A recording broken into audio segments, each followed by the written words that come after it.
It was the last room at the end of the long, dimly lit hallway, room 313, a number that had earned a sinister reputation among the hotel staff. People who stayed in that room either left in the dead of night, never speaking of their stay, or they never left at all.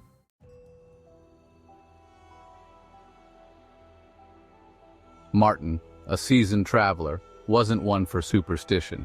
He had stayed in hundreds of hotels across the world and had heard all kinds of ghost stories. When he checked in, the receptionist glanced at him nervously when he was handed the key to room 313. "You sure you don't want another room?" she asked softly, her voice barely audible over the sound of distant thunder.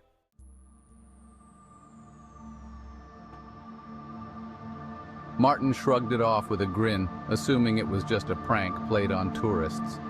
Later that night, as he approached room 313, the temperature in the hallway dropped noticeably. The once dim lights flickered as he inserted the old brass key into the lock. The door creaked open slowly, revealing a room that felt timeless, as though it hadn't been touched by the hands of modernization. There was a heavy, suffocating stillness in the air. He settled in, laying his suitcase on the bed and drawing the thick curtains. As he explored the room, Martin noticed strange details. The air was stale, carrying a faint scent of mold and something else he couldn't quite place, something metallic.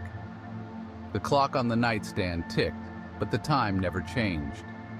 An eerie unease crept up his spine, but he shook it off and prepared to sleep.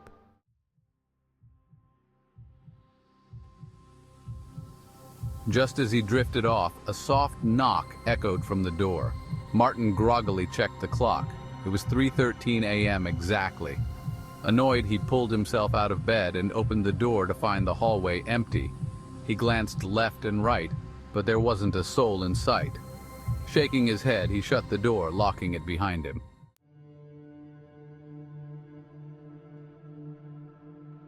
Then, as he turned around, his heart nearly stopped. A figure stood in the corner of the room, pale, motionless, and staring at him. The shape was vague at first, a shadow in the dim light. But as Martin's eyes adjusted, he could make out its form. A man in an outdated, moth-eaten hotel uniform, his skin waxy and thin, his eyes dark and hollow. The figure's mouth was slightly open, as if caught mid-breath, but no sound came. Martin stumbled backward, crashing into the door. The figure did not move, but its eyes locked onto his, as though it were silently judging him. Who are you?" Martin stammered. The figure didn't respond, but the air grew colder. Suddenly, a loud, sickening scraping sound filled the room, as if nails were being dragged across the floor.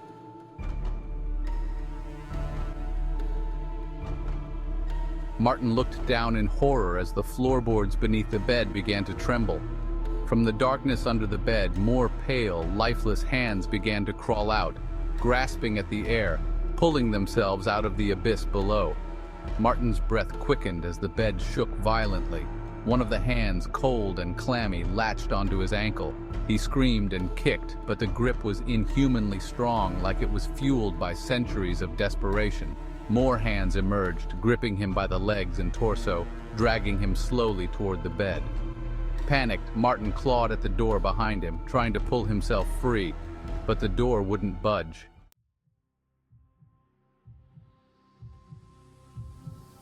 The cold touch of the hand sent shivers through his spine as he felt himself being yanked downward, the floorboards beneath the bed opening up like the jaws of a monstrous, unseen mouth.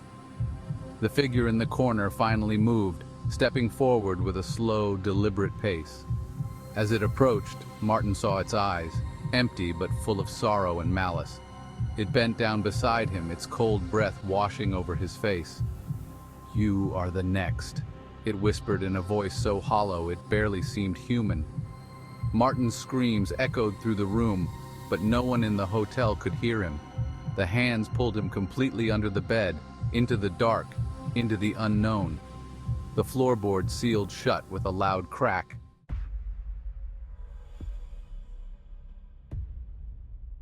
The next morning, room 313 was eerily quiet.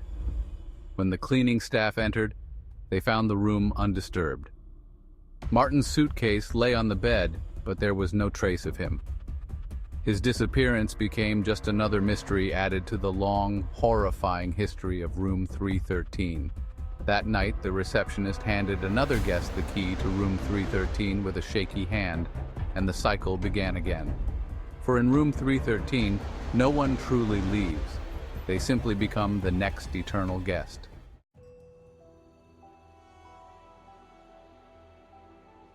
Eternal Guest, the haunting of room 313. The Crescent Hotel was a masterpiece of old-world architecture built in the early 1900s. It had towering ceilings, ornate chandeliers, and a reputation that stretched for decades, whispered among both locals and travelers alike. Despite its elegance, there was one room nobody dared stay in. Room 313. Its very number sent a shiver down the spine of anyone who knew the hotel's dark past.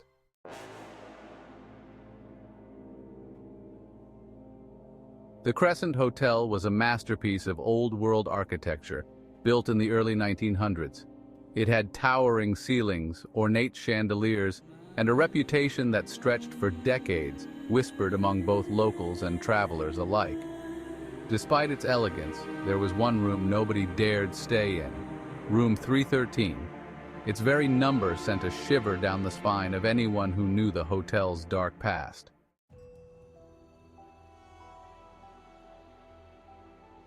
But for Martin, a skeptic of all things supernatural, it was just another place to rest his head.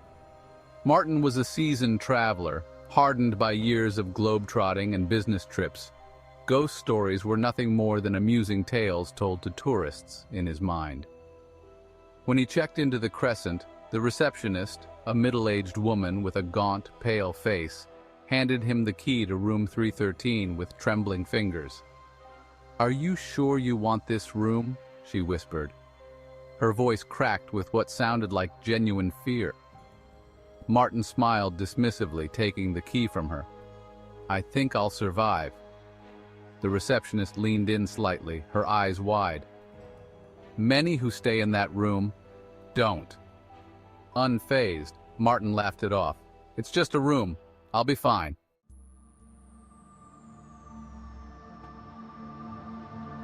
He made his way down the long, narrow corridor toward room 313. The lights flickered faintly above, casting distorted shadows along the carpeted floor. He noticed a slight drop in temperature as he neared the door, an odd chill that made his breath visible for a moment. When he inserted the old brass key into the lock, the door creaked open slowly, as if the room itself was reluctant to welcome him. Inside, the room felt strangely untouched, like it had been preserved in time. The wallpaper was peeling slightly, and the furniture looked antique, too antique. A massive four-poster bed dominated the space, its velvet curtains hanging like silent sentinels. The air was heavy, carrying the scent of mold and something more sinister, something metallic, almost like blood. Martin unpacked his suitcase and settled in for what he expected to be an uneventful night. As he lay down on the bed, he couldn't shake the unsettling feeling that something wasn't right. The ticking of the old clock on the nightstand was irregular, skipping beats, and he noticed that the hands never seemed to move. He felt watched, though he was alone. The air was so still, so thick, it was as though the room itself was suffocating him.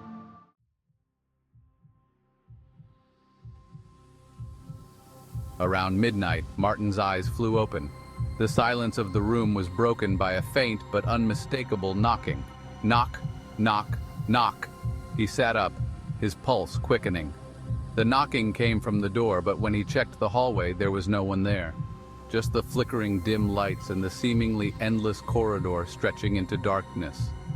Uneasy, he locked the door and returned to bed, trying to calm his racing heart. But the moment he lay back down, the knocking returned. This time louder, more insistent. It echoed not just from the walls, the floor, even the ceiling. Knock, knock, knock. The rhythm was unnerving, like a death knell, a slow and steady call from something far older than the room itself.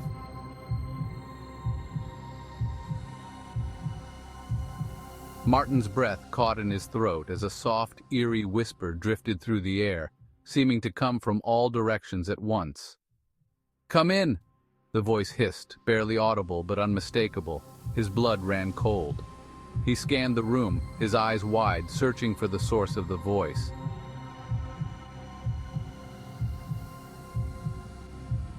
His gaze landed on the wardrobe in the corner, its doors slightly ajar. The darkness inside seemed to pulse, as though something within it was waiting, watching. He stood, his heart pounding, every instinct screaming at him to leave the room, but he couldn't move.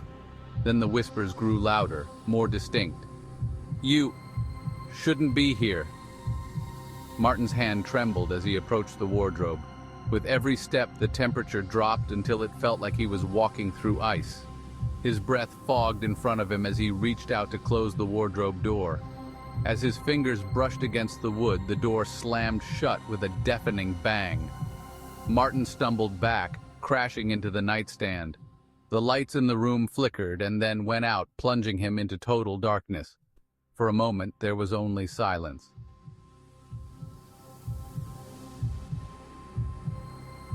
But then, a soft, rhythmic thudding began, the sound of footsteps.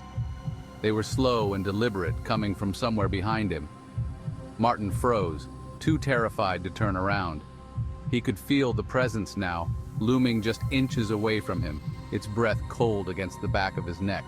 The footsteps stopped, and a voice whispered, directly into his ear, "You will never leave." In sheer panic, Martin spun around, but the room was empty. The air was colder than ever, and his breath came in short, ragged gasps. His mind raced. He had to leave, now. But as he rushed to the door, he found it locked. No matter how hard he pulled or twisted the knob, it wouldn't budge. He banged on the door, shouting for help, but the only response was silence. Desperate, he grabbed his phone to call the front desk, but the screen was filled with static. The battery drained in seconds, flickering off as though the room itself was feeding off the energy. The whispers returned, louder this time, surrounding him from all sides. "Stay with us forever."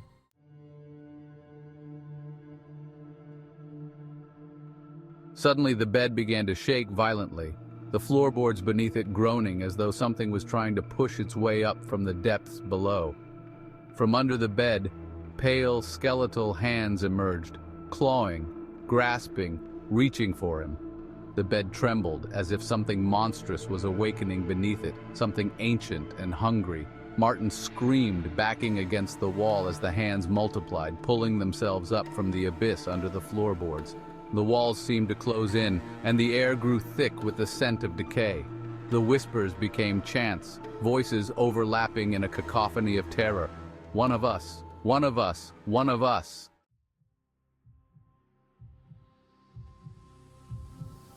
The wardrobe creaked open once more, revealing a figure inside, tall, gaunt, and wearing the tattered uniform of a bellboy from decades past. His eyes were hollow, his skin paper-thin and stretched tight over his bones.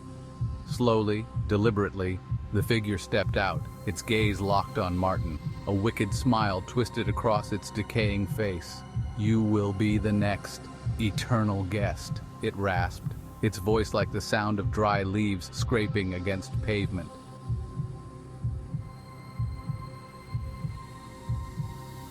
The floor beneath Martin splintered and cracked open.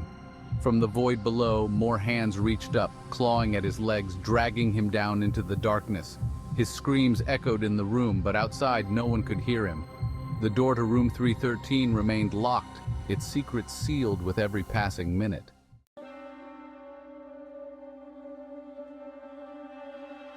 The next morning, when the hotel staff unlocked room 313, they found it empty.